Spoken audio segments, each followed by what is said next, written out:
get started very quickly. I'm gonna say one more time. Anyone who wants to ask a question needs to fill out a card. You will not be able to speak from the audience. If you do, I'll give you one warning. If you do it again, I will ask you to leave. She doesn't need a microphone, does she? I don't think I do either. I know, right? We're not going to argue about that, because I want to be able to capture everybody through here. Looks like we had a pretty good turnout for this thing. I think this is, what would you think? Is this the best one we've seen so far? At least this year. At least this year, yeah. You're pretty quick here, guy. You're running for office again. We're glad to see everybody here, because this is a good opportunity to get information and not vote based on who's got the most yard signs. You know, you can ask them questions and they're going to tell you what they think. And we're going to videotape them, so we're going to hold them accountable for what they say. So, and speaking of that, we started an organization called ZB Cops, if anybody's seen it. We've been out there at the district high school videotaping their meetings. Zion Township videotapes their meetings. What we're looking for is transparency in government. We know that Winthrop Harbor provides theirs on live stream, not on live stream, but on YouTube. But we're getting down to the nitty gritty on how our taxes have raised over the years and how much we're paying to the high school, which is fine if you're not just moving money from the education fund to the building fund. So we need to get our kids educated so that when they can read and write and get a good job and a good career. So at any rate, visit zbcops.com and you can learn more about what we're up to, because we're going to be visiting villages, committees, and so on, and looking for transparency and visibility. So I'm going to turn it back over to Margot. Yeah, because she'll blow your ears off. He uses mine. Okay, the way it's gonna work, I'm gonna start with the mayor candidates. They're gonna each have 3 minutes to do an introduction, and I'm gonna ask them some questions for about a half an hour. From there, we're gonna move on to the trustees. They'll each have 3 minutes to do an introduction, and then I'm gonna ask them questions. And then we're gonna move on to the township candidates and do the same thing. At the end, hopefully we'll have enough time to give each of them 3 minutes to do a closing. And it's 1 o'clock, so we're gonna begin. And we'll begin with Mayor Bruno. Thank you for this opportunity. Serving as mayor of Winthrop Harbor for the last 8 years has been the greatest privilege of my life. With this election, I hope to have earned the honor of your vote once again. Leadership isn't about a title, it's about working together, setting a clear vision, and making decisions that move our village forward. Over the years, we've built a strong team, improved infrastructure, and strengthened our finances. We've secured millions of dollars in grants, invested in road repairs, park enhancements, and public safety, all while maintaining responsible budgets and avoiding unnecessary tax increases. Economic development has also been a major focus. We've modernized ordinances, supported local businesses, and positioned Winthrop Harbor as a destination for both residents and visitors. Our efforts have brought in new businesses and strengthened our local economy, and we will continue to build on that momentum. Beyond physical improvements, financial responsibility remains a top priority. We've balanced our budgets, reduced operational costs, and implemented smart financial policies that ensure long-term stability by making fiscally responsible choices, even been able to invest in critical needs without placing additional burden on taxpayers. I've also fought to make sure Winthrop Harbor's voice is heard at the state level by working directly with legislators and advocating our needs. We've secured vital funding for infrastructure, parks, and public safety. Looking ahead, my commitment remains strong. If re-elected, I will continue prioritizing economic growth, infrastructure improvements, and quality of life initiatives. We will expand recreational programming, enhance our parks and public spaces, and work closely with regional partners to secure additional funding for key projects. Winthrop Harbor's success is not about one person. It's about all of us working together. I am proud for what we have accomplished, but there is more work to be done. With your support, we will continue to work of making Winthrop Harbor the cornerstone of Illinois. Thank you.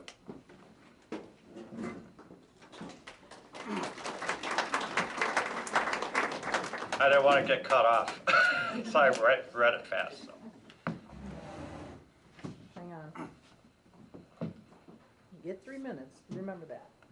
Well, If either one of you want to ask any questions, please fill out a card.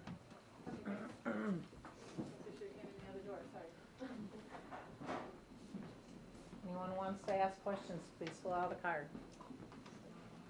You can pass the mic down. oh, Ready? No? Okay.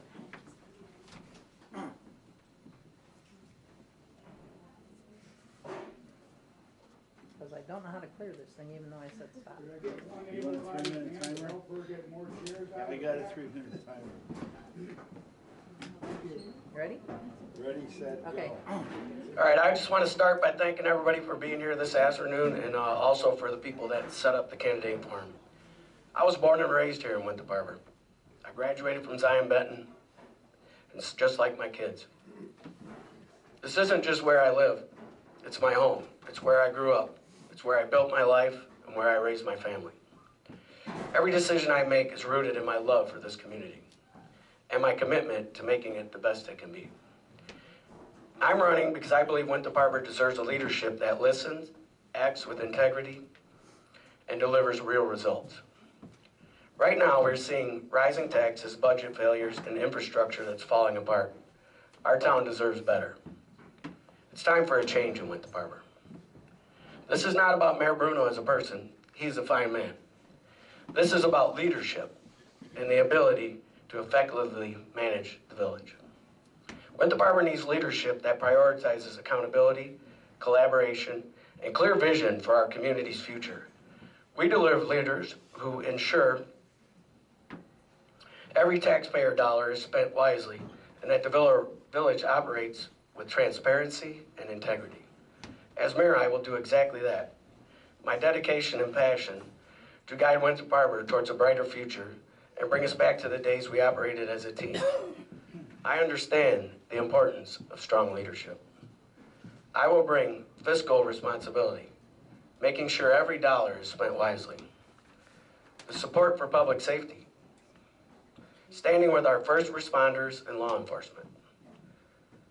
Accountability and transparency, because you deserve a mayor who's honest and answers to you.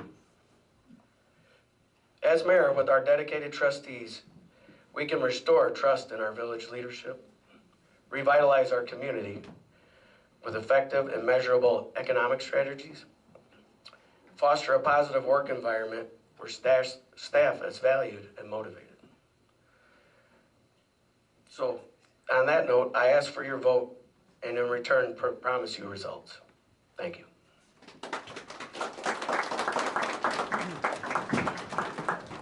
Okay, I'm going to ask a question, and then whoever wants to answer it can answer it, but some of them may be directed to one person. They're not supposed to be, but they may be. Question's gonna be for the mayors right now, and then we'll move on to the trustees afterwards. Please talk louder. Okay, I will do that. You have indicated on a flyer that the village has got 1,800,000 in grants since 2017. Who wrote the grants and when, and now where are they used? we did get 1.8 million. 620,000 was for the Public Works remodel building. They had originally taken out a $750,000 loan. I tabled that on my first agenda in 2017, and we wrote it. We filled out. We did what we had to do to apply for a grant. We got that grant. Unfortunately, the Public Works COVID hit, so it didn't really come open up until the end of 21, early 22. So that's 620,000 right there. 444,000. I testified in front of a bipartisan Senate subcommittee for infrastructure needs, and we got 444,000 for our roads. As it said in my pamphlet, I don't have one in front of me, but we did get 1.6 million, and then we got $200,000 for pickleball and playground equipment recently. But we did have got $1.8 million. And the only thing on that is if we would have acted right away on our building, so COVID did hit and prices skyrocketed on building materials. If we would have acted first and went ahead with our renovations and knowing knowing that we were gonna get, knowing not that we were gonna get it, but assuming we were gonna get a grant, we would have got almost twice as much and been able to do twice as much on that building. But we waited, and we got the grant, and it was totally funded, but if we would have had, you know, if we would have went out on a limb, maybe you say, I don't think it really is, we'd have just went forward with doing it, we'd have got much more out of that money. That's all. Next question. What is your plan on enhancing the village tax base while holding the line on homeowners' tax burden? Holding the line on taxes. Well, we've never ever raised our taxes over the 4.98% tax levy. We've never gone out for an increase in taxes. We get 11% of the tax bill for the village, and that's a pretty small percentage, but we make do with what we get. Yeah, holding a line on the taxes. So if I were elected, my plan is to work diligently with with our state legislators. There are plenty of opportunities there that we can provide stuff like one good plan I thought of is maybe we try to get them to lower our gas tax here just within, or the whole state for that matter, with the surrounding states. Because if we hold that line on that gas tax within maybe, we'll say a 3-mile radius, we can get that, all that MFT money goes into our people buying our gas here instead of going across the borders. So there's lots of opportunities you can look at to save. And we don't want to raise taxes by no means. Next question. What are your plans for economic development on Sheridan Road, 7th Street, and the Marina? Well, we're starting to promote and market the 7th Street corridor. We're looking for senior living there. Sheridan Road, we have all the TIF all the way up down Sheridan Road. We're starting to market that as well. We did talk to, actually this is on 9th and Lewis, that property, that big farm field. We have had a conversation with the owners of it, and Dave, our village administrator, is going to start promoting that and putting it out to the builders and websites and construction companies. So, but we are working on economic development. It's just, it's difficult because we have to market our village. We have to get everything in order to get that, started. So I would plan on engaging business members, realtors, homeowners, to try to create a consortium to explore all the options and come up with a strategic plan. I would also like to initiate stuff with corporations and individuals who could come in and have the money to provide that tax revenue. We would work with the Marina. The Marina is a valuable asset. It's been there since my dad was mayor in this time. I mean, they promised us a hotel. We probably can't get that, but we want to get something down there and promote it. They're promoting it already. We got the car show down there. We do, we've got the brewery down there. We do lots of events. It's just trying to get people to come here, and try to get the state to either, a lot of people go to Racine, they go to Kenosha, they go to Waukegan. That's the largest marina on Lake Michigan, so I think we just got to promote that and try to get more out of it. What are your thoughts regarding village parks and recreational activities for children and adults? Well, in our village park, we've had the softball and baseball for years. We have the walk path around the park. Not something I really thought about, but we are trying to get more kids to be involved with the sporting events, and really, it's kind of a question that we'd like to do more, but a lot of kids are not participating in sports anymore. We can't even get some softball and baseball teams. They keep shrinking in size, but we'll look at that. But right now, that's something that we haven't really done a whole lot with. So I think we should probably bring in the schools, the churches, the non-for-profits. We have several non-for-profit organizations that started up. We have several that have been existing in town for a while without mentioning names. But I believe we can get everybody together and plan for a better use for our park system. You know, we can promote and rent our facilities like this one right here. This is a great facility. A lot of people don't know it's here. We just got to get out there and promote it. It's there for people to use and people in town. And if you have certain parties and stuff like this, I mean, we had a flood, we replaced the floor and stuff, but this place is great. And I think that'll generate the funding to create a better future for our children and our people in town. What is your plan to improve the roads, sewer, and water infrastructure? Well, we do 10 miles of roads a year, and if we had more revenue and more MFT, we'd try to do more than that. Sewer and water, we have a 30% water loss that the federal government are mandating that we get it down, and we're working on that. It's a 3-year plan. It's a $1.6 million plan.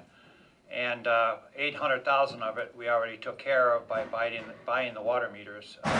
So the residents won't, individual residents are usually responsible for the water meters, so they won't have to purchase those because we will have them for them.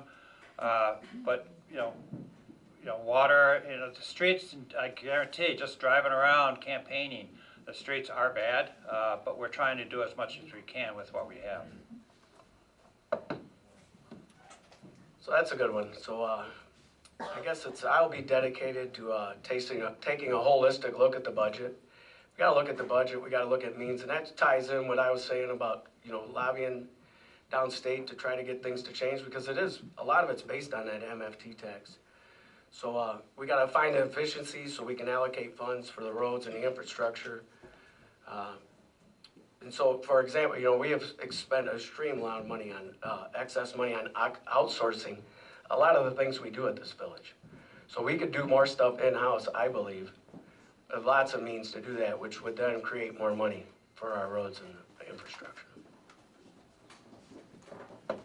When is the water bill $27 debt service charge going away? That's a good question. I know that was something we had talked about, bringing it, dropping it and eliminating it. But then when this $1.6 million plan came up, we need to get, we're paying the first $800,000. It's 1.6, so 800,000 left. Where we had to raise the water rates, and the debt fee probably will not disappear until this project's done. Now, Dave and I are planning on going out to talk to our congressman in Washington. We haven't set a date to go out there, but we plan to go out and try to see if we can get the other 800,000 through a grant. No guarantees, because not much is moving in Washington right now. But we're going to invite that, and if we get 200 or 400 or 600, it's better than nothing.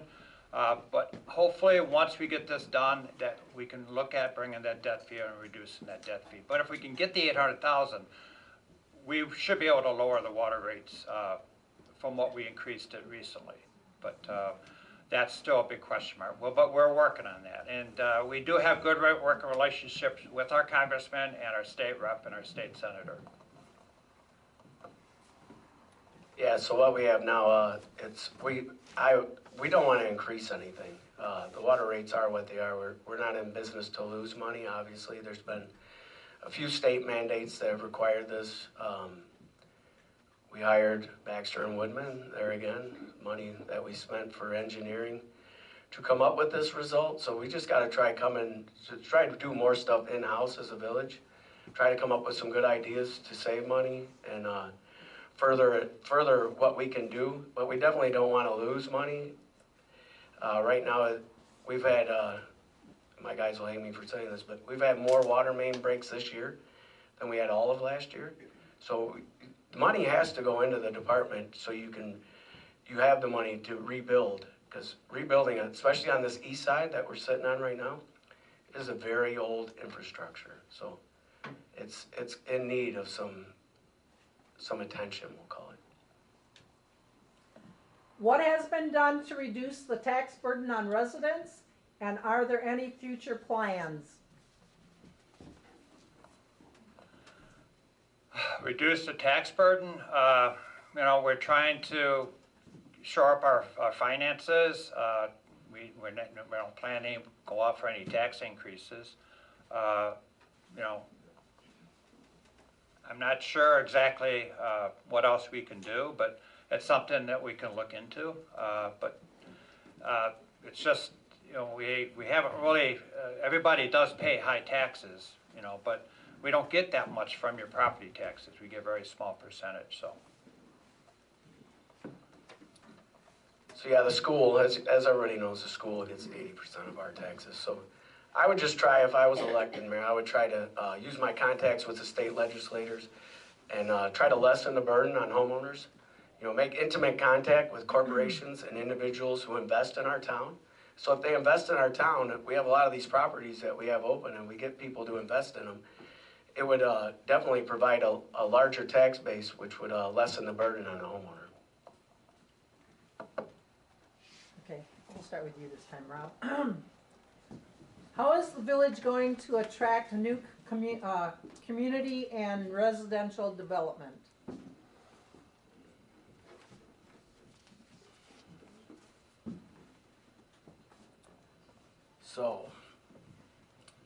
So I've heard loud and clear from a few people that the business owners and developers, house builders, you know, it's not been easy, and that they have been unsuccessful in trying to get things done, trying to partner with the current administration and the way we run things up there. So I would just like to work better with them to lessen that load and try to make it so it's more approachable and people they want to bring business to Winthrop Harbor, because if you make it easier, and it doesn't mean you have to break any laws, or you try to make it easier, so when a person comes in here to develop, or they want to do things, we're making it easier, we're almost inviting them in. And that's not to say we can't give them, you know, Pleasant Prairie does this all the time. I drive up that way for work every day. Pleasant Prairie has more business because they eliminated a lot, and obviously they're a bigger community, but they eliminated a lot of the, you know, the tech on the front end. And then if you get a business and they get established, then they're here for a while, and then you can start collecting that revenue. But there's quite a few options you can do. We'll have to get a group together to work on that, but that's definitely options. We are always looking for new business to come into town, and we are trying to promote new business to come into town. And actually, the contract has been signed. AutoZone is going to go in where Harbor Foods was. So we're looking at that, and we are going to continue to look in that direction. You know, we're working in that direction, but you know, with the COVID hitting, it was everything kind of slowed down and came to a screeching halt. But now we had to get our finances in order, which we've done. We're up to date on our finances. So now we're going to start promoting more and reaching out to developers to come in and look at our village. Okay. What is your favorite part about Winthrop Harbor? Oh boy, this is a good one. This is great. The trustees. Maybe the part-time one that we know is not coming back, but that's just that. But so yeah, no, my favorite part of Winthrop Harbor, it's got to be our parks, our marina, our people. You know, the people is what, you know, I was born and raised here. The people of Winthrop Harbor is what makes this place great. The people that, you know, donate their time. We do a lot of stuff at the parks up there, and we do a lot of stuff for the kids. It's hard. Our rec board's depleted. We have people that have been wanting to get onto that, and it's been a problem with that. But all I know is people want to donate their time. We shouldn't turn anybody away, and if people are willing to do that. But my favorite part about this village has to be the people, the marina, just what we got, you know, to offer to people. I think we bring people in. Yes, we pay high taxes, but we have a good, safe community. We have a great fire department. We have a great police department. Sure, we pay a lot of money for that, but them folks are great, and when somebody comes out to your house, they know where they're going, they know where they're at. So I think that's a plus. Yes, the people, in my opinion, are the best. I remember I was over at the summer fair, I think it was, and Queen come up and asked me, what's your best part of Winthrop Harbor? And I said, the people. And she goes, good answer. But people, definitely the marina, all the events we put on, the Santa Run and the summer fair and all the different events we put on throughout the year. I try to make them all. I can't make them all the time, but that's what makes Winthrop Harbor a great place to live. What can be done in the building department to speed up permits and or hiring the people to make it function better? So this is a tough one. The building department's been criticized. So when Pat DePerzio left, he kind of ran that whole operation. He had dual hats, obviously. But then things happen. But I think the only thing you can do is, and what I would try to do, I would be committed to educating the building department. So it starts with educating them and how to deal with people, how to deal with different things that come up, knowing our boundaries on what we can and can't do, and just making it easier to obtain permits. And just making that easier is going to make more people want to come in, because if you talk to people, a lot of people don't want to come in and get a permit because they think it's such a hassle. So why make it a hassle? Let's make it easier. And if we do that, then we're bringing in more revenue, because people are going to be like, you know what, I'm going to go to them. I trust them. They're going to help me. They're going to actually give me better ideas, or maybe refer me to a better contractor, a contractor that lives in the village. Because a lot of this stuff, like we get storm damage and stuff, it's outside people that come in. Well, hey, if our building department's there and people really want to come up and they're available and they're ready to listen and they want to help us and they want to promote this stuff, it's gonna increase the revenue, and it's gonna lessen the frustration of the people that come into that department. The frustration level is where people, that's their biggest complaint, I want to say.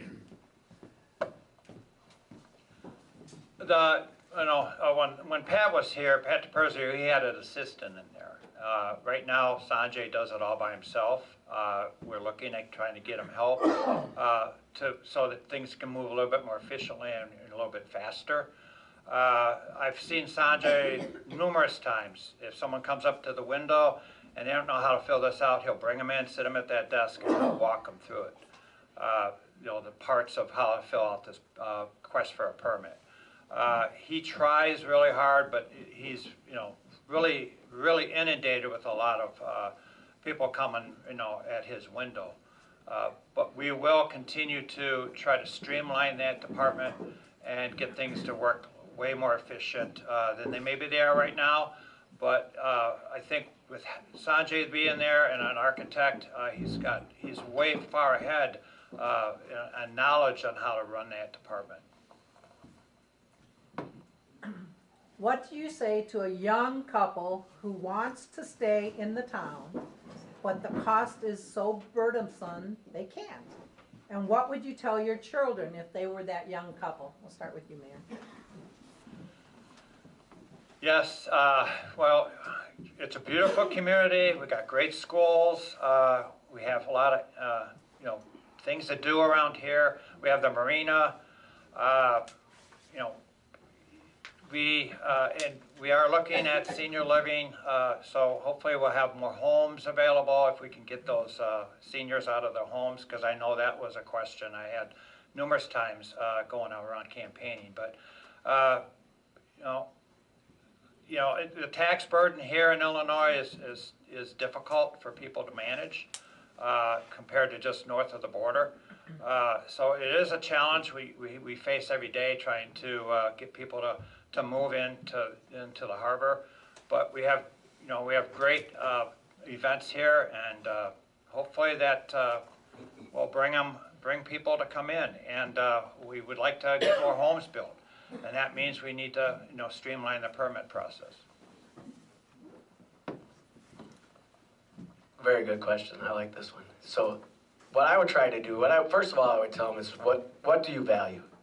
So what do you value? If it's going to be a burden on you, what do you value? Our police department, our fire, our life safety is great here. Our community, that part of it, the safety aspect, our schools, Winthrop Harbor schools are some of the top schools around. I know a lot of people here send their kids to private schools, and that's their choice. But a lot of people move here to Winthrop Harbor because of our school system. Our school system is really good in Winthrop Harbor.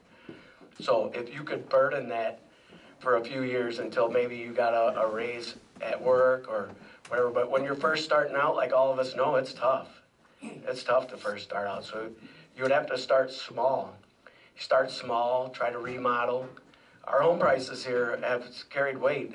Our home prices have not dropped, even since COVID. Our home prices are right up there. And I know a lot of people, it's hard to get a home here. It's hard to rent a home here. People have a hard time renting a house here. We have a lot of rental houses, so I would just tell them, hey, maybe it's a tough decision. Maybe you want to go where it's less money across the border at first, but if you bear with us, start small, and then maybe you can graduate to bigger. And it's a great place to raise your family. You can start this one. What are your plans within the current, with the current village administrator? I'm gonna do these two together. What are your plans for the current village administrator? And do you support the planned pay raise for the village administrator? So yeah, that goes back to we always were self-performing in this village. It goes back to I think Mayor Bruno was the first one to bring in a village administrator, which a lot of communities do. It's a lot of money. Just the current one is probably one and a.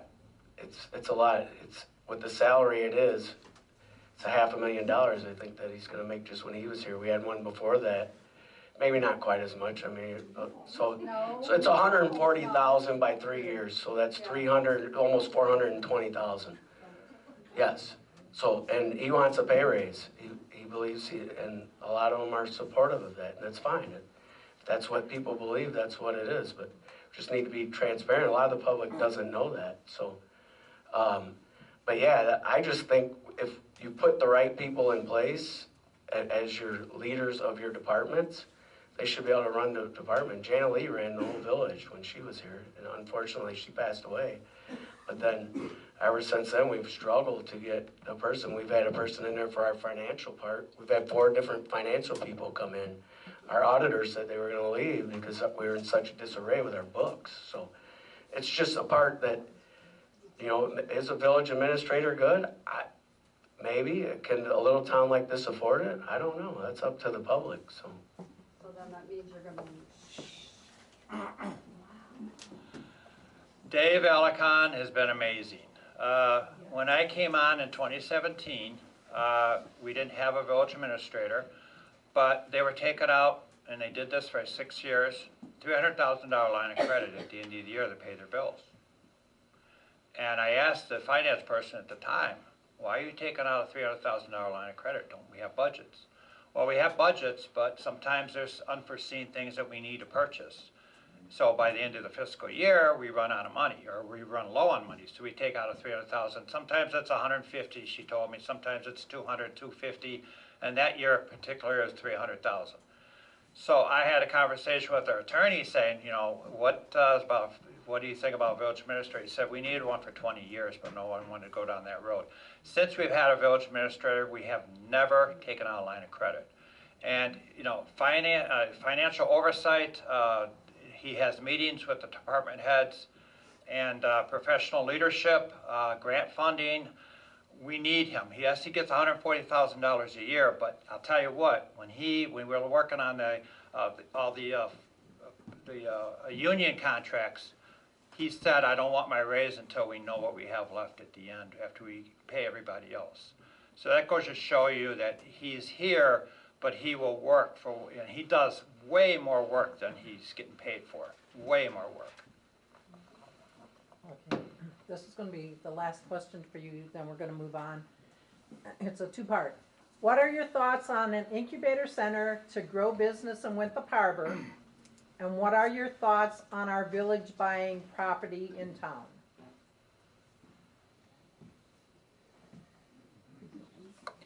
I like the incubator idea, I really do. We talked about having up here in the 7th Street Triangle. It's not really gone very far, but that's something I would like to investigate. And what was the other part of the other question? Oh, buying property.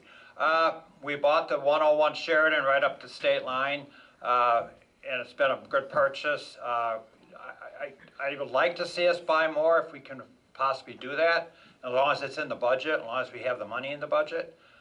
then we can use it for what we feel we need it for at the time. But the 101 Sheridan, ever since that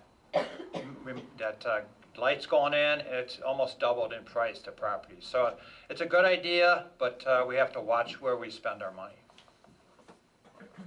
Yeah, definitely. The incubator center's a good idea. We can definitely look more into that. The buying the property, I think the buying the property question is more for the places we have. We've had chances to buy property over the years, but it's hard. It's hard to, we could have bought one of the hotels for $200,000 a few years back when I first got on the board. That was hard. That was a lot of money back then, but that's nothing now. If we would have invested in that back then, we would own one of them. We could have cleaned it up a little bit, but it's hard to take the taxpayers' money, and real estate's risky. I'm not gonna say it's risky. It always rewards itself. In my lifetime, it's gone down a few times, but usually they always say real estate's a good investment. I mean, I believe that. So buying property's not a bad idea. It just would have to be the right ones. We acquired that property on First Street. They wanted to keep it. A few people thought it was a historical building, which it was not, because half of it came from Wisconsin when it was moved over. So it was never really a historical building. Then we burned it down. The fire department burned it down, and we got to use practice out of that for our guys. So that worked out well. And now that we've had it, and like you said, now that the gas station's going in, we're getting a red light there. That'll be a good attraction for people. The only downside is we don't have water there yet, so it would take a big expense. We'd have to work on grants and stuff for that to get the water ran up to there. We're currently doing a research on it with Baxter and Woodman. I believe that it's in the works that we're looking into that. So yeah, I am not against buying property if we need to, and then actually then we could attract businesses and try to give them a deal on said property as long as we're not losing money on it. Okay, we're gonna pass it that way. And we're gonna start with the trustees now and let them do their introduction first. Will you do 3 minutes again for me? Good afternoon. Thank you for taking the time to hear from all of us, and thank you from everyone who's set this up for us. My name is John Rickard, and I have lived in Winthrop Harbor for 30 years with my wife, Lisa, and together we have raised 2 sons and recently became grandparents. My wife and I own our own business in Winthrop Harbor. We're celebrating 25 years this year in business. I'm currently on Planning and Zoning Board for Winthrop Harbor, and I enjoy being able to work with residents and business owners to try to make improvements to their properties and their businesses. I enjoy working with various local organizations such as VFW, local Eagle Scouts, our police department, and Community 365 on projects like the Pavilion, police training equipment, and the dock at 38 acres. I'm running for village trustee for many reasons. I'd like to use the experience I have running a business and my knowledge of construction and development to assist the village and builders, developers, and homeowners with help generating revenue and increasing property values. I'd also like to focus on our neighborhoods and their values. I'd like to help find ways to utilize the resources we have to keep our property values where we want them to be.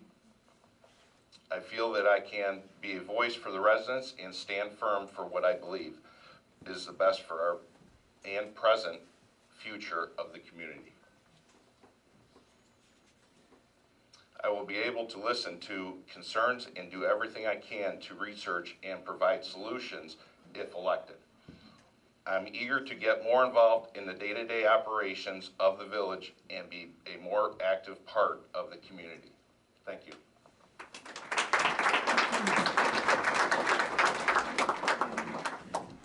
Hello, neighbors. On the ballot, I am listed as Elizabeth McGinnis, but in real life, I'm just Beth. As a bit of background, my husband and I moved in here in 2011 after living 30 plus years in Lincoln Park, downtown Chicago. He and I both grew up in small towns in Ohio, and this environment is what's closer to our hearts. A couple of years ago, after I retired, I decided to start attending the village board meetings on a regular basis. Every month, I would pick little pieces of trying to figure out how does this village operate and who operates it. And I realized that running a village is not unlike running a small business. They have the same struggles with money, with people, with resources, the same as a small business. And I can empathize with that very clearly because I spent my whole career working for small businesses. I've held every position you can imagine, even CEO. I did everything within a business, touched every aspect of it, from negotiating high-level contracts to running to Jewel for a birthday cake. So it's one of those things. This may be a small village, but it's a big job that has to be done to keep things running smoothly. I'm running for trustee in a hope to offer my skills and experience to the village. I have no agenda, I have no platform, and I do not make promises I cannot keep. My only goal as a trustee is to be a resource, to do the work that needs to be done, to get the job done. And that's me. That's it. Thank you. All right. Well, I guess I got to stand. So I wasn't planning on that.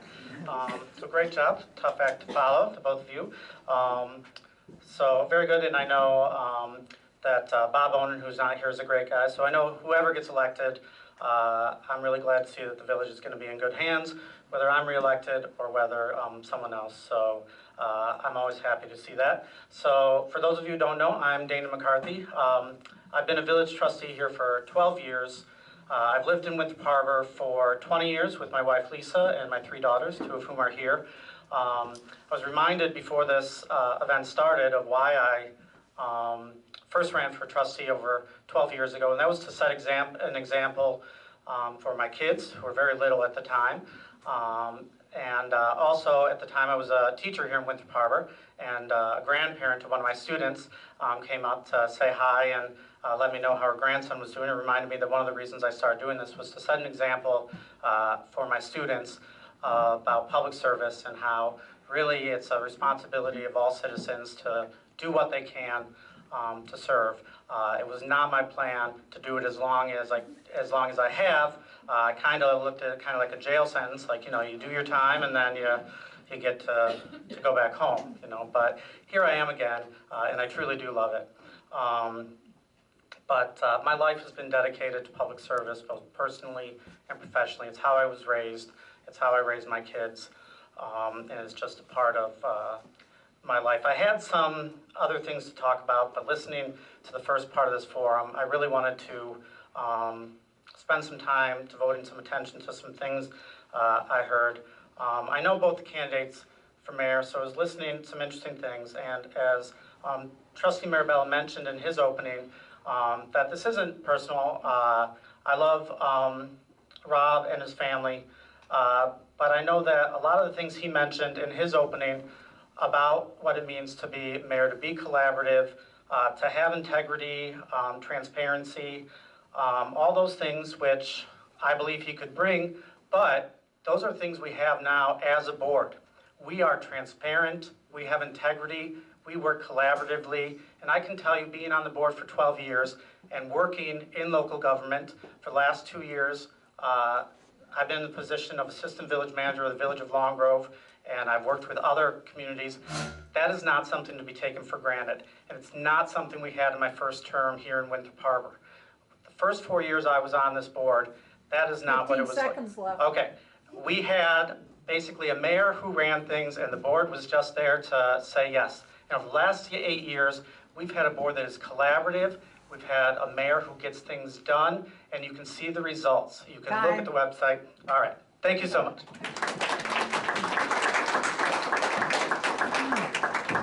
Okay. And I don't care which one of you start, then we'll keep passing it down for the next question for the next person to start and pass it back. What can be done to get the community back involved with cleaning the city? It's actually a village, but cleaning up the village, I think things have been looking the other direction on that. You drive through the neighborhoods, there's a lot of people, they're doing things at their houses that they probably shouldn't be, and I'm not one for telling somebody what they can and can't do, but we also can't neglect people's yards looking like a dump. But I don't believe we have a right to interfere with someone's yard because we don't have home rule. Is that correct, Mayor? We have codes. You have codes. You have codes, okay, Yeah. Code enforcement. okay. Because I was under the assumption that you needed home rule to, No. no? Code enforcement. Well, then we better get going. I didn't realize that. There are a number of yards that I would like to see cleaned up or trees taken care of and so forth like that. So, yes, that's a very good question. So is that what the question is about? It was about specific homes and, It What they have just in it? says cleaning the city. okay. Well, I didn't know what it meant. I thought they meant sort of like people in general working together to clean the cities, so. It could be. Well, that's how I read it, and what I always say with that is, passionate volunteers can always get things done way more effectively than government can. So I always encourage people that if they see something they want done, I always see it as the village's job to encourage and empower them and support them, to take the lead, to start groups, and to encourage other volunteers to work together, and that we as the board can then support them and help them build volunteer groups, give them what they need to basically get out there and get the job done. So ideas are never the problem. There's an abundance of ideas. It's always the will to get things done and the financing that they need. The board can provide the resources, money if needed, things like that. We just need people with that excitement and that will to do it, to step up and do it. We need to provide them with that environment. So if there are people that want to do that, I can help them to make that happen if they're willing to get out there and do it. And we have other groups like Community 365, plug for them, that will help them do that as well. So reach out with that. When it comes to code enforcement, if you see something, say something, bring it up, and the squeaky wheel gets the grease, keep on mentioning it, and we'll make sure we'll get on the list to enforce the codes and to get out there and make sure that we're staying organized and enforcing those codes and doing it. And if you think it's not enough, then work with us to change the code to make sure that we're enforcing it. Okay, next question, and you can start, Dana. Let me get a drink of water first. Okay. I can do the question while you're doing that. What makes you uniquely qualified to serve our community? Okay, first I thought you were going to stop at unique, and I had a long list going in my head. My kids could help out with that. Uniquely qualified, I think, personally, I think I take a really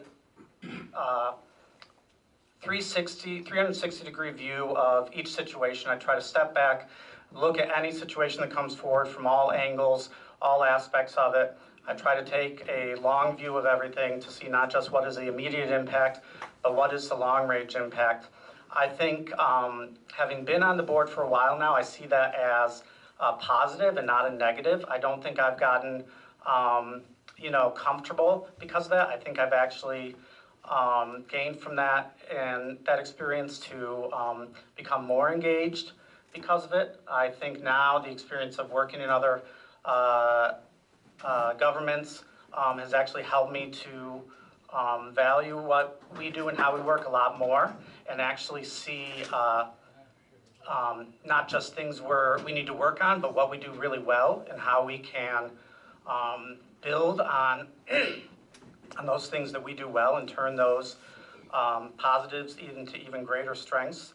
So I think those are just a few things that make me uniquely qualified to serve as trustee.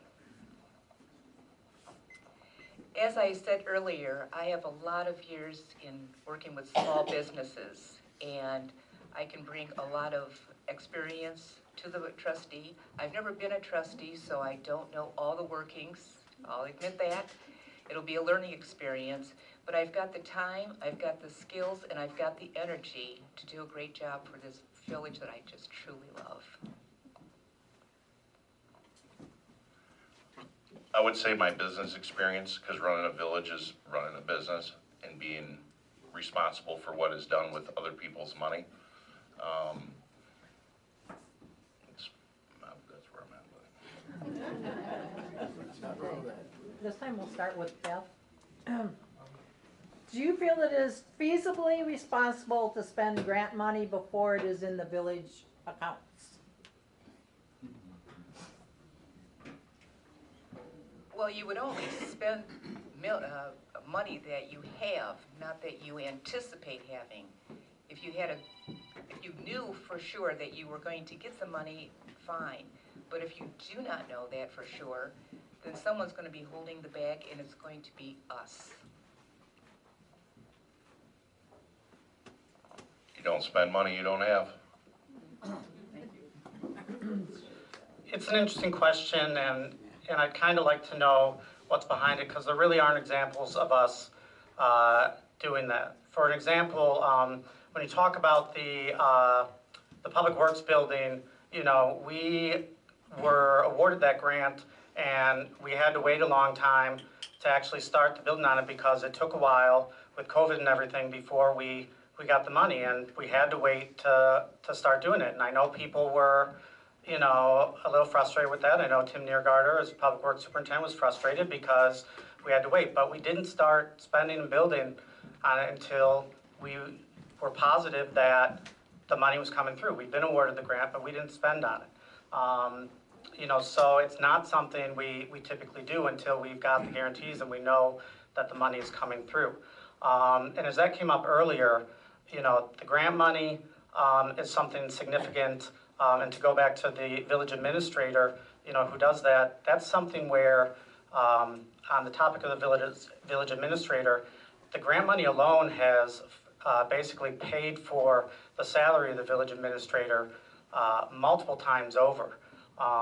So when people look at the expense of the village administrator, the grants alone are something that's paid for that cost. So you take out the village administrator, you're basically taking away some of that funding. In the last year, the consolidation of the E911, dispatch, thank you, dispatch consolidation. If we had, that's an unfunded mandate, that if we had followed basically what Lake County told us and signed on with Lake Com as they wanted, that unfunded mandate would have basically meant we would have lost $100,000 a year there. David saw those numbers and basically said we weren't doing it. He basically brought it up and made other communities in Lake County realize that they were losing money on it. They decided not to sign on with Lake Com and went other directions. We're now signing a agreement to do our dispatch with Waukegan. We're now saving $100,000 a year with that, all because of our village administrator who refused to do that, essentially paying for basically his salary in doing that. Without him doing that, we would have been basically costing an extra $100,000 a year. That's all something that you can watch the board meeting videos, read the minutes, see it for yourself, ask questions. So for those who are disputing that, and when Trustee Marabella says, you know, does it make sense? You know, I don't know. He was in the same meetings as me, heard the same things, so I'm not sure I understand that analysis. I'm gonna cut you off on that, because you keep referring, please don't bring up other candidates. I apologize, I didn't. That's ridiculous. In the opening It's statement, ridiculous. you Okay, did but refer please to don't bring up other candidates, we're talking for you My apologies. specifically. My apologies. It's My pretty, apologies. I mean, it's pretty low. I apologize. okay, next question. John, you can start. The rec department is currently understaffed and multiple people have applied to volunteer their time. As a trustee, how will you support getting more volunteers on board? Well, there's a fair amount of groups that are offering to head that up in the Parks Department of getting volunteers. And from what I've heard through the grapevine, there's some politicking going on between some of those people, and it's not getting done. I have volunteered. I've even chaperoned a tea dance, which which was wild. My suggestion would be, if you've got a list of volunteers, then you need all of their text numbers or their email addresses. I have often said, just call me, let me know what you need, and I'll be there. And I don't get any response because they don't have my contact information.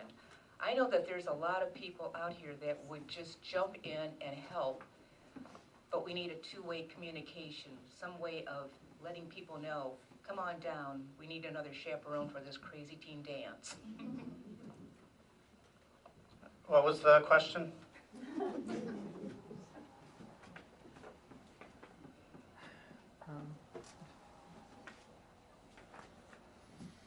The rec department is currently understaffed and multiple people have applied to volunteer their time. As a trustee, how will you support getting more volunteers on board?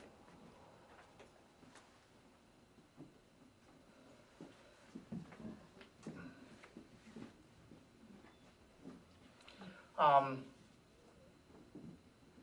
sorry, I was having a brain zap there. I think it's just a matter of, or if there are volunteers, who have applied for it, I think it's just a matter of, Scott and the rec staff being able to find the time to go through the volunteers who have applied and make sure that they've been given the resources to be put on a schedule of volunteering. So I'm not quite sure I understand why the volunteers aren't being put on the schedule to do it, or what the impetus behind the question is again. So again, I feel like it's a kind of shaded question there that I understand all the impetus behind it really to answer it fully. So if that's all there is to it, I don't really know if I can kind of give any reasoning behind it. Okay.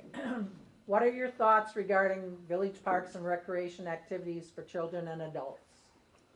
I think we've been doing a great job of growing those programs. We've added a lot of events for families.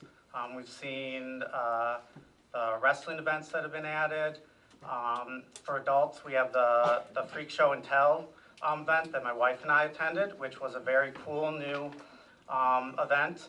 The rec department staff and the trustees have been looking at adding even more events of those styles to attract not just residents but visitors from outside. Premium events, the idea being that the revenue that's brought in from those would additionally fund the rec department. In a lot of towns that have park districts, so not just parks and rec departments are in the village, but park districts such as Zion does, a lot of those can fully fund their expenses through the revenue they bring in from events. So that's outside of their property tax revenue. They're fully funding their budget expenses through the revenue they bring in from events. If they can do that, we can have more of these events that are basically offsetting the costs of the Parks Department's expenses by doing that. We're heading in that direction.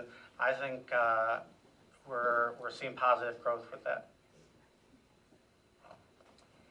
It is my understanding that we are planning to put up another play area for very small children. We have one for a little bit older ones, but this would be for little tiny ones. I've seen the plans. I'm not sure where they stand at the moment, but we will be introducing that to small children. And we've added a pickleball court inside the Schlater building, which is so cool. And this summer, I believe, the existing tennis courts, they're going to be repaved, paid for by the Lions Club, and we'll be adding more pickleball courts there. So we are trying little by little to introduce things for not only little children, but for adults. And I love playing pickleball. I think it's great the way they keep trying to promote the park and keep it in the shape that it needs to be, and promoting and trying to create money, to generate money to keep things going the way they're going, and fixing the buildings and whatever else needs to be maintained out there. I think it's good. I don't know if you two will be able to answer this question, but are volunteers vetted for safety, and how if so? Since you're dealing with children. Yeah, there's a application that they have to fill out there to volunteer. I've had to fill it out even as a trustee when I volunteered for, I don't remember what event it was, either Fun Fair or, I think it was Fun Fair. One of the years I had to fill out the application online to volunteer for it. So there's an online volunteer form that anyone fills out before they are officially volunteer for the events. So they are vetted through that, is my understanding. I'm not staff, so I don't know all the details of it, so you'd have to refer to Scott, but that's my understanding of it. Okay. What are your plans for the current village administrator? As I've said before, the administrator funds the work of our current administrator does a lot of things that basically pay for itself. But essentially every municipality in Lake County, in the state, has an administrator or a village manager. You really can't operate without it. If you have municipalities that don't, they're essentially going to be losing money. Nowadays, the work that goes into this, the compliance alone with the state of Illinois, can't be done by a part-time mayor who doesn't have education, public administration, that doesn't have the training, that isn't getting the regular monthly training that comes down from the county, from the state, nationally. There's going to be issues. I say this as someone who works in this field as an assistant village manager in Long Grove. I can tell you this from experience that it just doesn't work. You know, I know that before we had one, you know, we were doing this, but I don't think we were doing it effectively. And I know that we started saving a lot of money on a lot of these things when we went to a village administrator. So I think it is necessary, I think it is vital, and I know that we're saving money and we're developing at a lot quicker rate than we were before. And I can say currently one of the big strengths with our administrator is collaboration. Our previous village administrator, I consider to this day a close friend, but his strength was not inclusiveness when it came to the board and bringing them together. And when this administrator came in, that is something that he did. He, I think, took a board that had some divisiveness and was able to bring it together to make sure that everybody got the same information, that everybody felt included. And because of that, we've been able to make huge strides, and we can only, I think, improve from here. And I've really feel that gotten a lot out of working with trustees that I didn't work with before that, and that's because of this administrator. So. I can't profess to know anything about that particular position, not having been part of this board, but I am part of the Economic Development Committee group, and Dave has really done some cool marketing for the village. He built a website called discoverwinthropharbor.org. You should look at it. Discovertheharbor.com, sorry. It really highlights everything about Winthrop Harbor, its businesses, its schools, the marina, everything like that. He's also put into place some marketing campaigns that took place at the boat show and at the fishing show this past couple months, inviting people to come to the village, spend their money, and take advantage of everything we have to offer. From my point of view, what I have seen just through the Economic Development Group, he's doing a great job for the village. I think it's great for any village employee, as long as they're pulling their weight and they're earning their money and doing their job, that it helps. I think it is important that you do have a village administrator because of the day-to-day stuff with the state and grants and whatever else, but they have to pull their weight. You have to earn your money. You can't skate through. Okay. John, we'll start with you now. What is your realistic plan to bring new business and consumers to the harbor? I don't really have a plan because I'm going to be new at this, so it's a matter of getting involved and basically getting involved and seeing what I can do. And the big thing is working with people and making it easier for people to want to come here. I mean, try to pull a permit for a house. It's taking way too long. Remodel permit, way too long. It doesn't work. And it's not difficult and it's not rocket science. Ditto what John said. I don't have the experience of being on the board and really seeing what is going on and so forth, but we do need new businesses, we do need new revenue coming through and so forth, so. So we do have an economic development plan. If you take a look at, I believe, the last village board meeting, I can't remember the date, but if you go to the website or go to youtube.com and search Village of Winthrop Harbor Village Board Meetings, you can see the video of that where David gave an update on the Winthrop Harbor Economic Development Plan. It's actually based on the EDC's plan that they came up with a few years ago. Trustee Harga can tell you about that plan because I think he wrote it. But David goes over a kind of summary of it that he came up with where it can talk about it. Keep in mind, you know, we have our plan, but then there's also the businesses and the market research they do, and then there's the economic environment and circumstance that all work together. But I can tell you that the village comes up with a plan, and then we work the plan to the best of our ability. And I can tell you that David, the trustees, the local businesses, the mayor, they all work together, collaborate, trying to work this plan. If you go to the website and social media, you can see the things that are being done to try to work that. Focusing on the benefits of our location, tourism, the lakefront, revitalizing the building, the spaces that we have, focusing on the types of businesses that we think are key, dining, charter fishing is a huge one. So we went to the Fishing Expo. We're trying to create groups among the restaurants and trying to collaborate with the charter fishing captains to work together so that we can promote wisely and work together to grow everybody. Also continuing to get grants together, partnerships with other businesses, and also focusing on sustainability, how we can look at the long-term impact and development. So there are plans, they are working it. Check out the meetings, check out the videos, and ask questions to see how you can be a part of it, because the more people we have on board working it, the more we can do. Okay.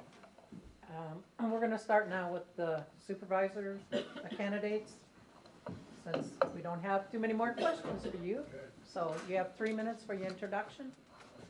Give me a 20-second heads up. Hi, everyone. My name is Mike Street, and I know a lot of you people in the audience, and glad to be back in this forum, even though it's a little different.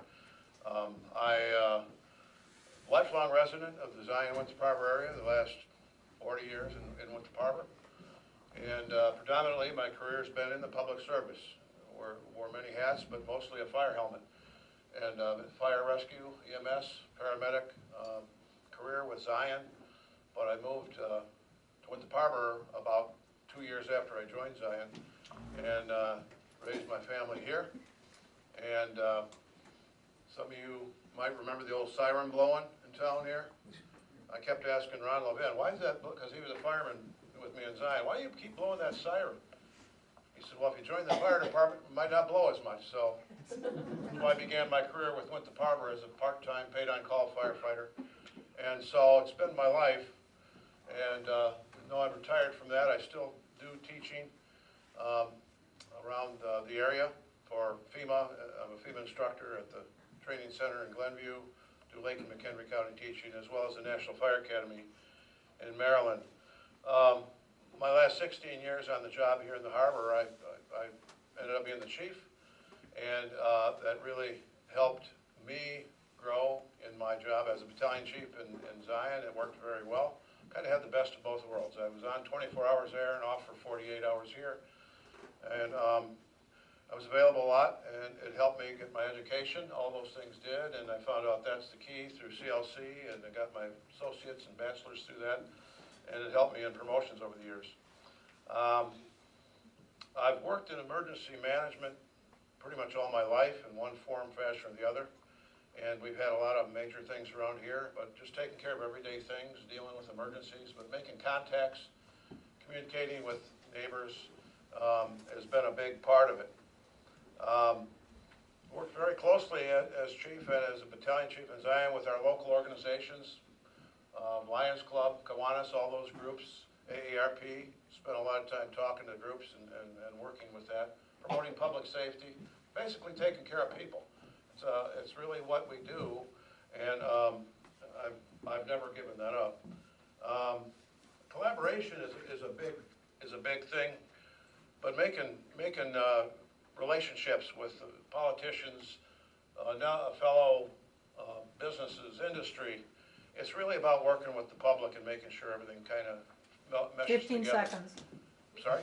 You got 15 seconds. Okay, well, I'll cut it off there and save the rest for the last. But basically, I am here as a public servant, and I'm going to change hats. And I've been on the board for 8 years with Larry Booth, and he's asked me to take over what we've been doing out there. That's fine. Thank you.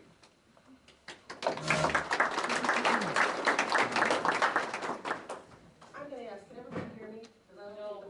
No? Use it? Okay. Good. A little nervous here. So I'm Amy Onan, a candidate for Benton Township Supervisor, and first I want to thank my family and friends. My family has put in a lot of hard work and patience while I pursue running for office. Two things. My first thing is I want to address the rumor that I would like to combine townships. This is not true, nor feasible by the supervisor. It is something that comes from the state and needs to go out for a referendum, and then the people vote on it. So just to say that clearly, and if you have questions after, I would be happy to answer. Second, who am I and why am I running? Well, I am committed to public service, have a deep passion for community engagement along with workforce development and social services as part of my background. With experience in local government, higher education, and in the nonprofit sector, I have dedicated my career to strengthening communities and advocating for residents in need. As a resident of Benton Township, I have served in 2 leadership programs, one Zion Benton Leadership Academy, and the other when I was employed by the county, I Lead through the county, which inspired me to become more involved with community. In 2015, I was elected to the Zion Benton Public Library Board, so in my tenure there, I am now serving as president, also involved with Winthrop Harbor on the Economic and Development Committee, currently serving with the Police Commission, and I have dedicated the last year and a half, 2 years to going to Benton Township meetings to ensure this is something that I want to pursue. Professionally, I have built strong relationships, managed critical programs, and supported individuals in achieving stability and success. As a client workforce coordinator and case manager for the Zion Township, I see individuals that are in need of assistance and oversee programs that provide assistance to the services that they need, along with employment opportunities to help serve our residents. My experience also, or I should say, work experience also is from higher education. I worked at the College of Lake County in a scholarship program where I was able to engage students with their career opportunities and pathways and have them successfully go through educational resources. I hold a bachelor's degree in criminal justice with a minor in psychology, and I am an energetic, self-motivated individual who strives to foster relationships with residents, businesses, and organizations to help improve Benton Township. At this time, I am thankful that you came out today, and I humbly ask for your vote. That's it.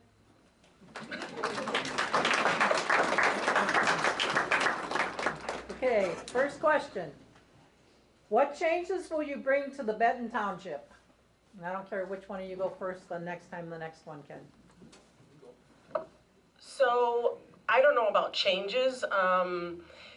The budget is pretty well structured, but I would like to bring resources that I have gained from my experience. Right now, I mentioned I'm a case manager for Zion Township. We collaborate with many different nonprofits, Catholic Charities, Mother's Trust, and there's individuals within the harbor and Beach Park, because we serve 2 communities, so that could use additional help. And that's one thing I'd like to bring, not change, but bring additional programming. Having been on the board for 8 years, I've learned a lot about township government. I used to work with township government as chief officer here because they're part of the governance of Winthrop Harbor is through the Winthrop Harbor Fire Protection District, which is appoints a 3-member board through the Benton Township. So I've had collaboration with the township for many years. And so it's been a learning experience for my 8 years, exactly what's done by the township government. And we do collaborate with many of those same groups that Amy's talking about. We do a lot for seniors. We try to keep government as small. A lot of our people that signed my petition and I've talked to over the years is that they feel, small government is not necessarily a bad government. So we've done that as a board and through Supervisor Booth, keep it running efficiently, kept the budget flat many years, and tried to take care of our business and taking care of our senior residents, especially those who general assistance clients or emergency assistance clients. We do hook them up into Catholic Charities and the service organizations. We have a good staff that's on top of that. So I think we keep on top of what changes and bring in changes as necessary. And that's, so right now we have a lot of well-running programs that we take care of. Next question. What can be done to help lower taxes, building houses in town? The taxes will start at 15,000. I don't know what taxes start at where a new home, but that's the question. I'm not sure how that's relevant to township government. I don't know. No, we have no building department. We do not issue building permits. Our tax rate is minuscule compared to some of the other things. We've kept it flat generally most of the last few years. I don't know really anything else to add. Right, yeah, correct. Okay. What makes you uniquely qualified to serve as township supervisor? Opening statement. What makes me uniquely qualified? So I would say my background, my passion for community, and what I do right now in my current position. So as Mike said, there's a lot of collaboration for other organizations, and general assistance is the one thing that all townships have. Townships are all different from areas. You go to Warren, Benton, Waukegan, everybody's different. But the one thing that they do is fund general assistance.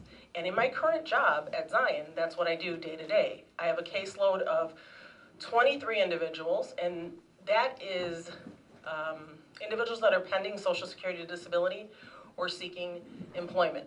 So my background from the college and from workforce development help with employment, job seekers. But I would be able to bring that, do it day to day, because there is a part-time person that does that currently, and there would be no need for part-time individual. It would be a part of the supervisor's position. And I want to be more visible.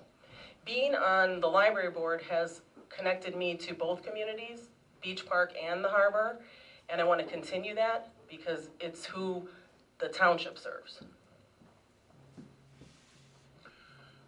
I feel the 8 years has been a training ground for me, and for the last nearly a year, Larry did advise me that he probably wasn't going to run again, and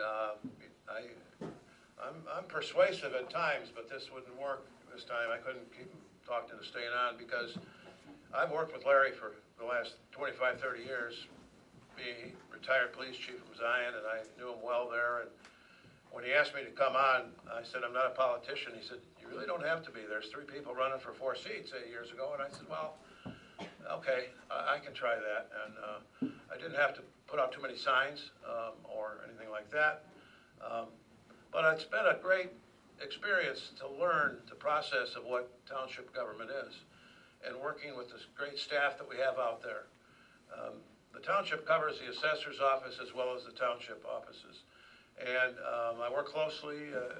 I've been shadowing him for several months now, and he's had me come out and explained everything to me, and it's really interesting. But working with seeing the public coming in, senior citizens that we deal with, those people that are down and out for the general assistance clients and emergency assistance clients that we have to deal with, it's been a great continuation in my public service and dealing with the public. And I just feel that I am ready to jump in with both feet on this and can bring that to the table.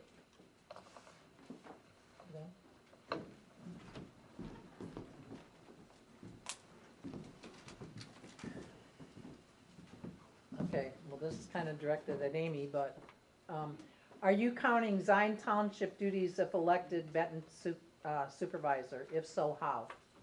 Am I counting? I'm not Are sure. continuing, I'm sorry. Are you No, continuing actually- Zion Township duties? I'm not. Actually, not that this is relevant or I'm putting this out there for your vote, but my position has been eliminated. They're restructuring. So as of the 29th, I will be no longer at Zion Township, but it's for the best for the township. They're looking at more social services, and I don't cover social work, the MSW. I don't have that degree in my background, so this is a good opportunity, but no, no more job. Okay.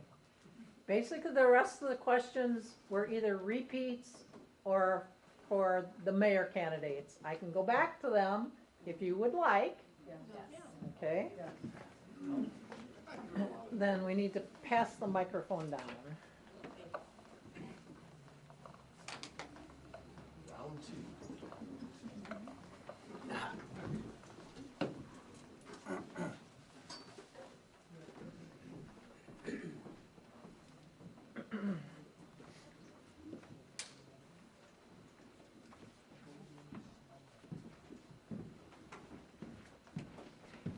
One question is, and this was for any village official, but I think it would be more the mayor. Can any village official find out when the marina bathrooms by the pool will be rebuilt? And can anyone keep checking with the state to encourage them to get this done? Yeah, they had a fire down there, so the bathrooms are being renovated, 2 years ago. And the state, I believe they're still waiting on the state to open up the money to get that done. So hopefully it'll be done soon, but state doesn't work very fast. Yeah, I'm sure that can be looked into for that, but it's been 2 years. We go to the pool every summer, and it's a big inconvenience not being able to use that bathroom.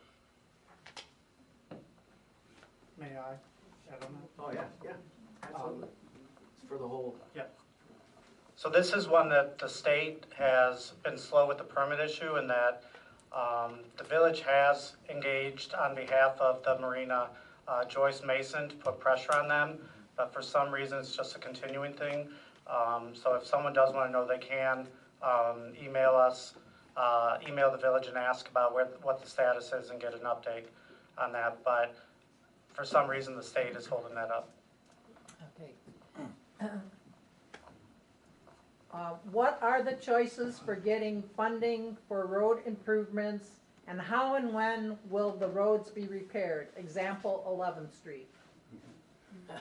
So that actually is on the plan for this year, 11th Street. Is if you look at, Tim Niergarter has a plan, and everybody knows this part of it's not really a debate question for that part of it.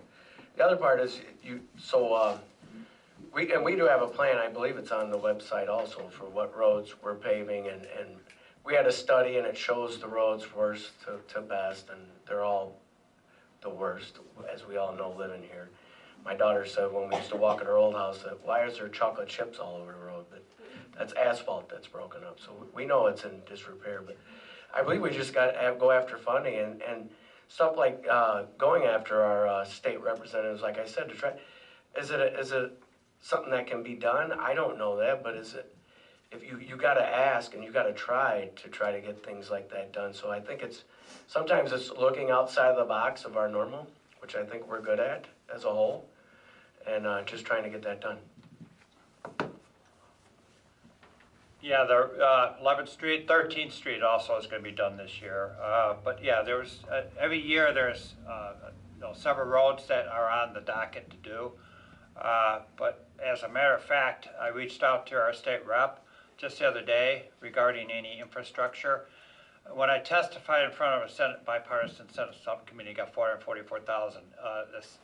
Our senator and our state rep is working on possibly bringing that back to the table, and I'll be happy to do it again.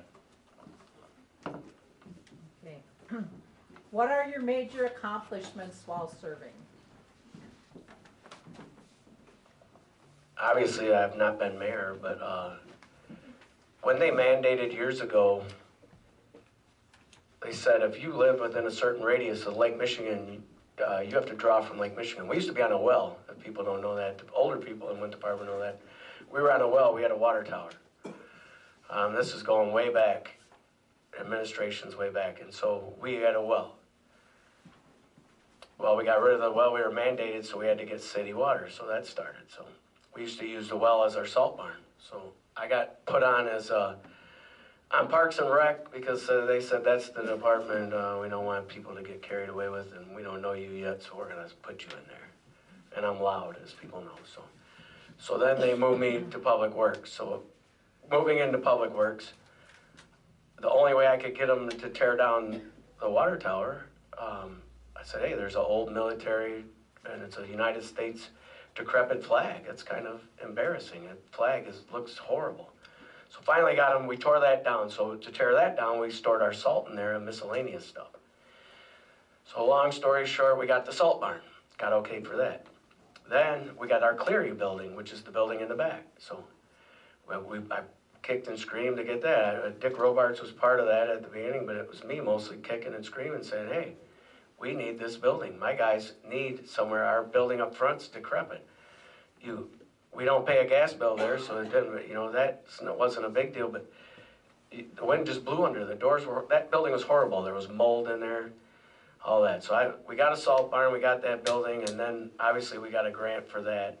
And then just working hard on infrastructure and getting the different things and saying, hey, I'm not to be the one the sky's falling, but I've been saying that our infrastructure's been horrible, and especially on this east side, and when stuff goes bad, it's gonna go bad, and it's coming. I'm not trying to scare people. I'm just trying to say, hey, it's bad, but and accomplishments for the future, I just wanna keep moving forward and make this a better place, keep taxes steady, try to come up with outside, think outside the box, like I said, outside resources and ways we can make our community better, attract business, keep everybody happy, because we know our school taxes aren't going away and we can't control them. They're going to keep increasing, unfortunately, but that's just part of the state of Illinois. So all we can do is our best and try to move forward with what we got.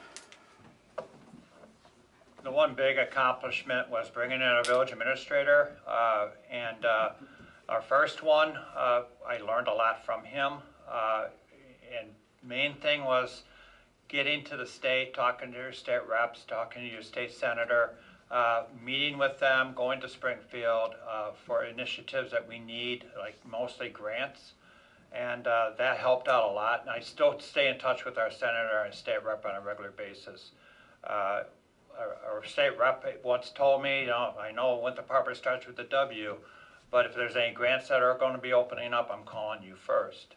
So she's said that to me numerous times. Professional leadership, the public safety, we have to do continue to work on that, bringing in new business, working with the marina, with the dredging issue that they have over there now that's not getting rectified, and it's going to really affect that marina. We're talking to our state rep to get that done. Told that the IDNR didn't have any money left in their budget, but that's not an answer. But we're working really hard with all these different companies and agencies to see if we can't get this done. But just balancing our budget is another one.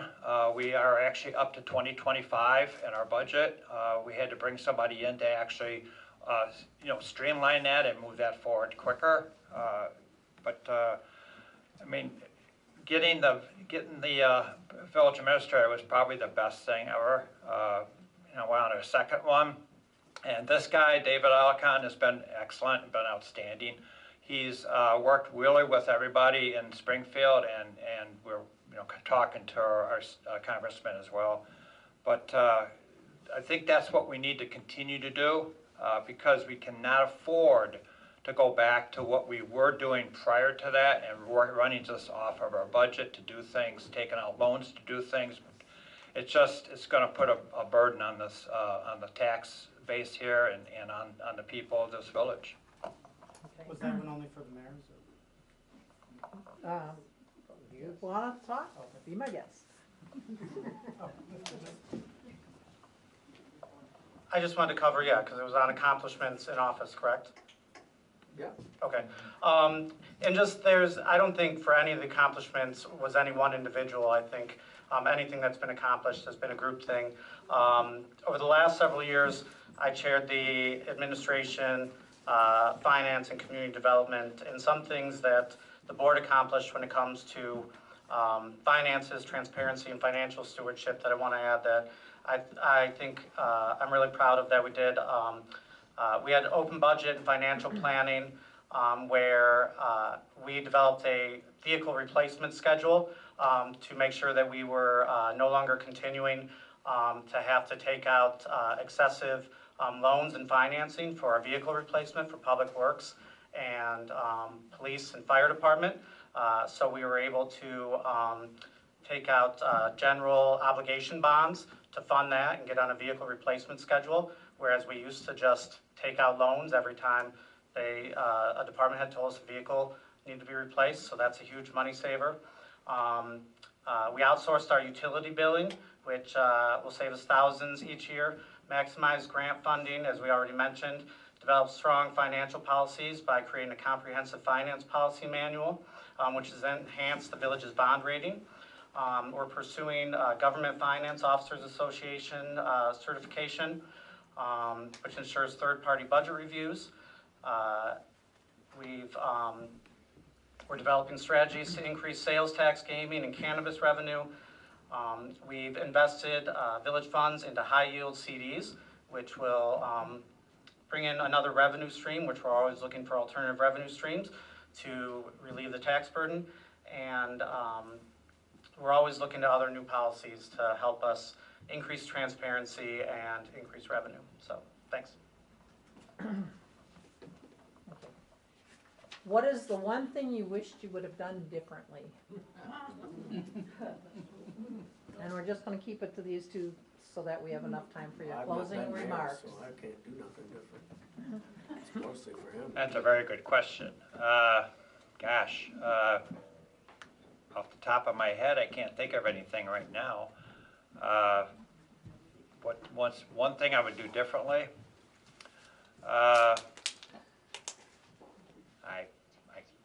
I can't think of anything. So I just want to go back to, so nobody says, and I get it's all, nobody said we don't need a person that's going to do all the things that the village administrator does. It's just the high salary is what I was worried about. So it doesn't mean we're not going to put a person in that department that can do all of those things.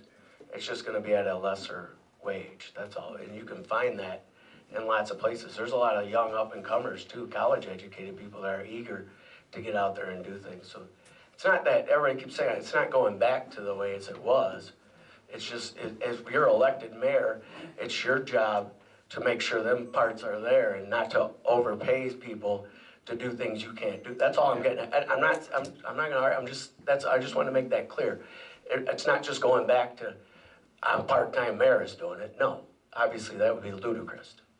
Okay, can we pass it down? Yep. We're gonna start the 3-minute closing if you have one, and we'll start with Amy and then just go down the table. Sorry,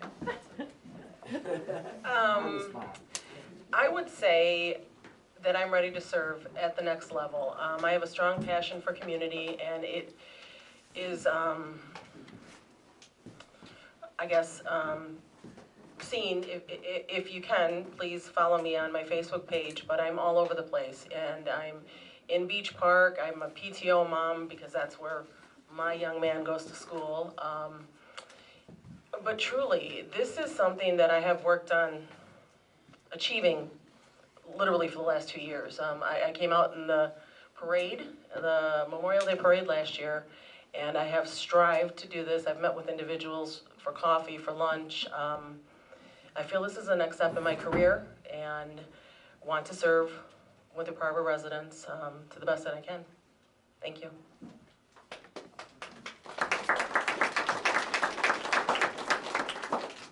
Well, I'd just like to say a few things in closing. I didn't get a chance to mention the fact that we have also been actively pursuing grants for roads, because we do have 5.4 miles of roads left, and there's a lot of, as I've walked those streets with our consultants and Supervisor Booth in the last few months, they're crumbling.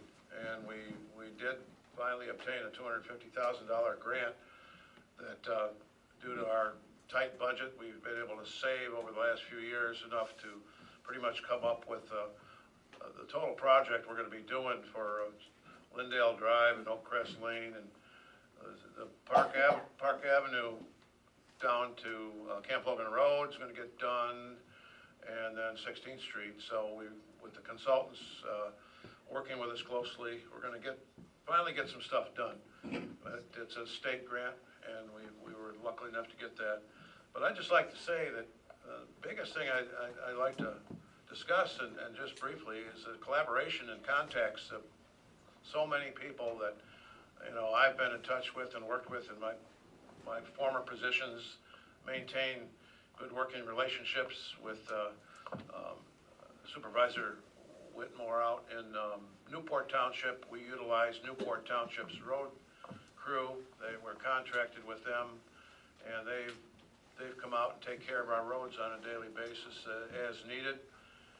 We just have a lot of people that we work with on a daily basis, and I just am amazed to see the public coming in and our staff helping them out, whether it's filling out forms for assistance with the PACE bus, RTA, Dial-A-Ride. That's township government, and so many comments I hear from the nice staff that's out there and able to help us. We want to maintain that, and that's my goal, is to maintain that, and I'm just hoping to have the opportunity to keep that going like we've been doing for the last 8 years that I've been there. So thank you.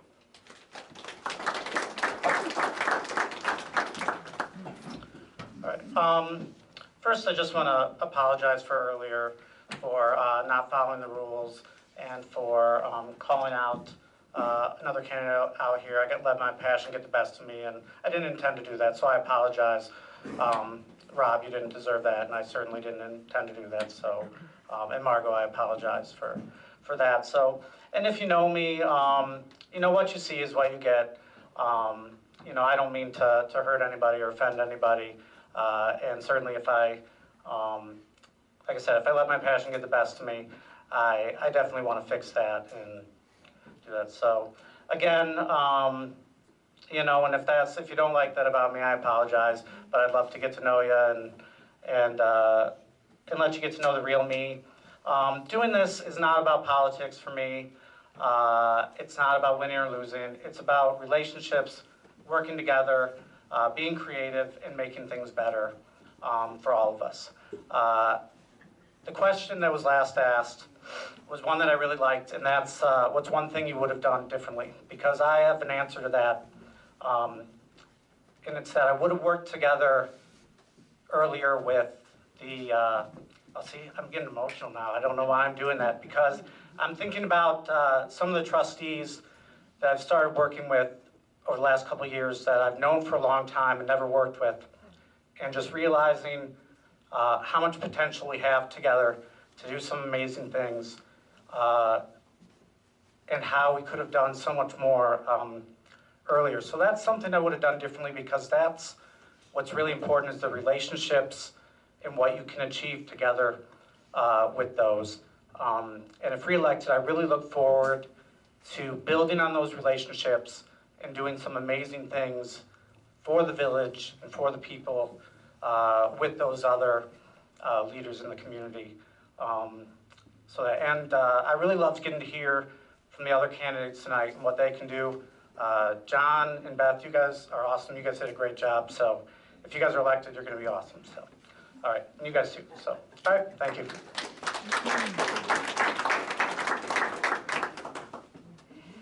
Well, if elected, I know I would be a good resource for the village. But what I'd really like to promote is the village board meetings. You really should come out and sit with me, because most of the time I'm by myself. You will really learn about the village. There's just so many aspects that I learned over the past year and a half, thereabouts, that I would never have known had I not attended the meetings. Some of them are dry, but some of them are really quite exciting and so forth. And each department gets to show off their stuff. The fire department, the police department, the village manager. Each person, displays what's going on, and you really do get a feel. So I invite you, third Tuesday of every month, 7 p.m., join me. I would just like to thank all of you for taking time out of your day and coming out here and listening to my gibberish. I appreciate it, and I'm a straightforward guy. I say what I say, and that's the way it goes. Can I ask a question? Sure. Does the village of Winthrop Harbor get any money from the garbage dump that's in our backyard? Tipping fees. Tipping fee? What does that relate to? Like, 250 grand. Yeah, I'd say no more than 250. No. All right, yeah, thanks for everybody coming out. This is good. I do want to make one thing known. George was talking about it earlier. With that spent fuel, there has been legislation passed. It's going to make our taxes go down in each community. Zion gets the most part of it. All the surrounding areas. Ours, it doesn't go down.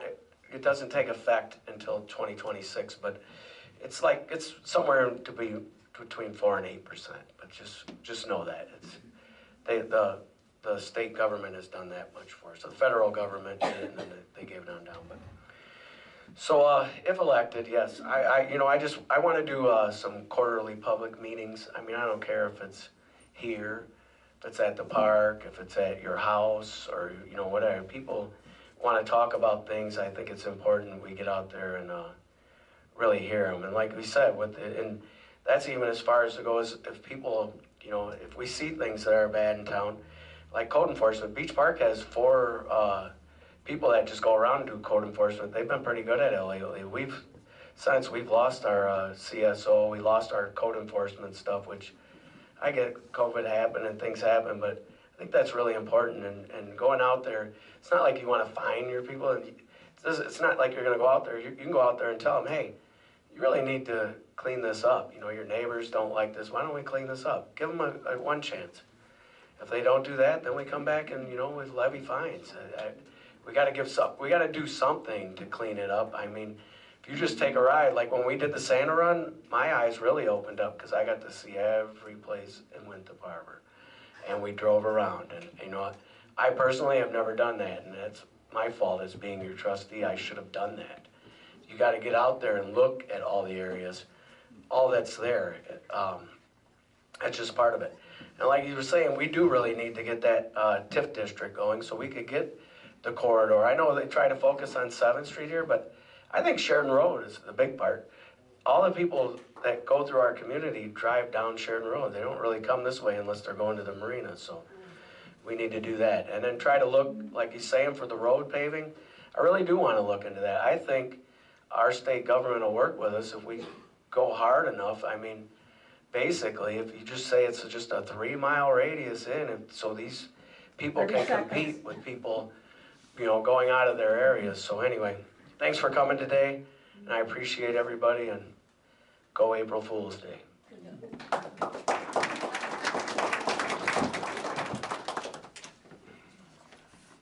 We've accomplished a lot over the past several years, but I believe there is still much more untapped potential in Winthrop Harbor. Our community is rich with valuable assets, our beautiful parks, our growing recreation programs, and family events that bring us together. And of course, all of that benefits that come with being situated so close to State Park and a Great Lake. But our most valuable asset isn't found on a map. It's you, our residents. As long as we continue to embrace new ideas, welcome change, and work together, there is no limit to what Winthrop Harbor can achieve. The future of our village depends on not only on leadership, but also on the energy, engagement, and vision of the people who call this community home. I've spoken today about the incredible team that has been part of our success. Our village administrator, Dave Alicon, has gone above and beyond to set Winthrop Harbor on a path to success. Our trustees dedicate countless hours, both behind the scenes and out in the community, ensuring the progress continues. Our village staff, whose dedication and hard work often go unnoticed, play a critical role in making sure our village runs smoothly and efficiently. And finally, you, our residents. You are not just spectators in this process. You are a vital part of the team that keeps Winthrop Harbor moving forward. Your feedback, your concerns, your questions, and your ideas help shape the direction of our village. And I encourage more of you to get involved. Maybe next time one of you will be up here running for office, ready to serve this community at an even deeper level. Winthrop Harbor has made great strides, and I am confident with that continued leadership, teamwork, and community involvement, we will achieve even more. I hope to earn your support and your vote in this election so we can continue working together toward our shared vision, making Winthrop Harbor not just a great place to live, but truly the cornerstone of Illinois. Thank you.